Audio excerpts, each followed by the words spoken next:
क्या बदलने वाला है भारतीय रेलवे? और क्या भारतीय रेलवे अब सिर्फ यात्रियों को नहीं बल्कि देश की अर्थव्यवस्था को भी नई रफ्तार देने जा रहा है?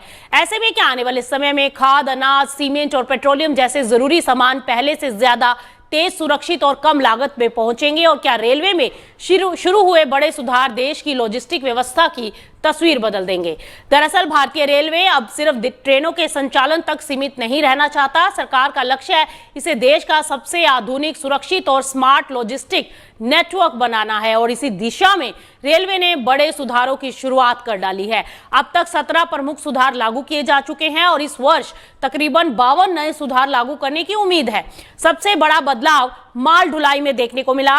अब फ्लाई ऐश जैसी सामग्री को खुले वैगनों की जगह कंटेनरों में ले जाया जाएगा और इससे प्रदूषण कम होगा, माल सुरक्षित रहेगा और परिवहन अधिक व्यवस्थित होगा। किसानों के लिए भी अहम बदलाव किए गए हैं। अब फर्टिलाइजर यानी खाद की ढुलाई कंटेनरों के जरिए होगी, जिससे सप्लाई तेज होगी और परिवहन के दौरान नुकसान भी कम होगा। इसके साथ ही आटा, मैदा और बेसन जैसे खाद्य उत्पादों की ढुलाई भी कंटेनर प्रणाली से की जाएगी ताकि क्वालिटी मेंटेन रहे। रेलवे ने निर्माण कार्यों में भी सख्ती बढ़ाने का फैसला किया। अब हर परियोजना में क्वालिटी मॉनिटरिंग, ठेकेदारों की जवाबदेही और प्रशिक्षित कर्मियों की अनिवार्यता पर विशेष जोर दिया जाएगा। यानी रेलवे इंफ्रास्ट्रक्चर में क्वालिटी और सुरक्षा दोनों को प्राथमिकता देने की कोशिश कर रहा है। इसके अलावा रेलवे भूमि प्रबंधन को डिजिटल बनाने, परियोजना में रिस्क कम करने और पेट्रोलियम उत्पादों की सुरक्षित ढुलाई के लिए विशेष टैंक वैगनों की व्यवस्था भी की जा रही है।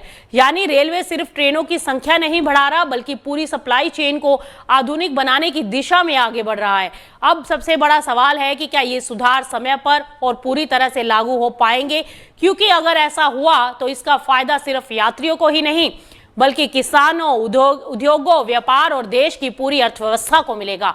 भारतीय रेलवे आने वाले सालों में सिर्फ परिवहन का साधन नहीं होगा बल्कि भारत की आर्थिक विकास यात्रा का सबसे मजबूत इंजन भी बन सकता है।